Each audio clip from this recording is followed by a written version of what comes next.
Okay, I'm just going to talk about the buttons up here on the dashboard. We'll go over what they all do.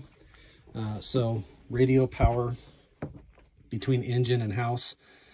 So if it's on engine, the radio will only operate when you're driving while the engine is running, like a normal car. When it's on house, it will operate off of the coach batteries or the house batteries, and the speakers, TV versus radio, pretty straightforward. You can choose if you want the speakers to operate just on the radio or over the connected from the TV above. Generator start and stop. There is a light that will be lit up when the generator is on. Defrost fan, high or low. These are just these fans that help provide some movement of air. Coach heater, high or low. This is a floor vent heating system. Heat will come out of the floor when the engine is running. So when you're driving, you have the heater controls that are typical for a vehicle up here that come out of these vents or the floor underneath the pedals.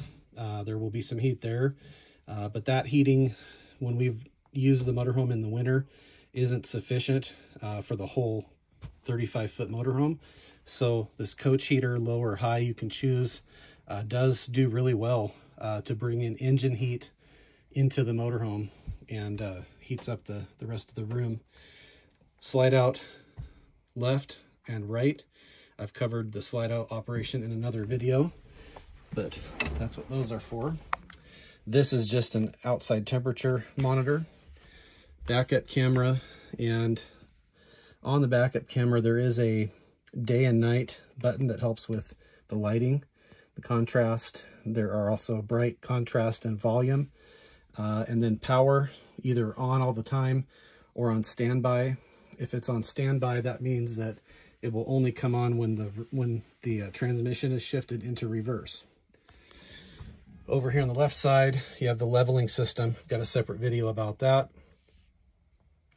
Battery boost on and off is to be used if the chassis battery is, for some reason, at a lower capacity and it's not enough to turn over the engine.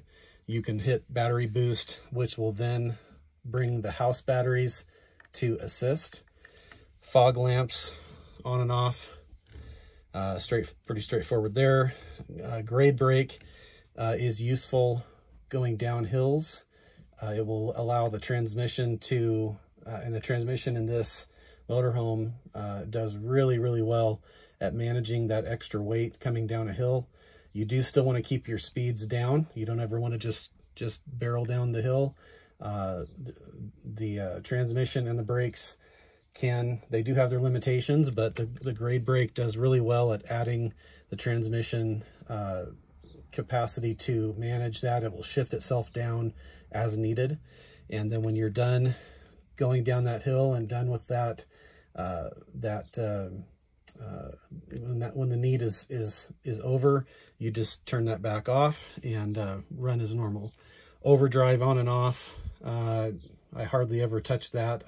I guess if you were going over some mild hills and the transmission kept having to try and decide what to do, that's where you turn that off so that it's not consistently trying to go into overdrive when it's not really the right time. There's a horn here. Over on the door here, and this driver's door does open and close. Power window for the driver's door.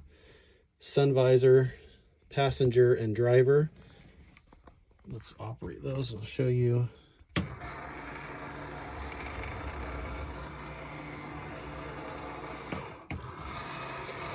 Okay, those are pretty straightforward, pretty useful. You do also have some side manual sun visor items that will come down. And then you've got your power mirror on the driver's side controls here, and passenger side as well. And that pretty much does it for the dash.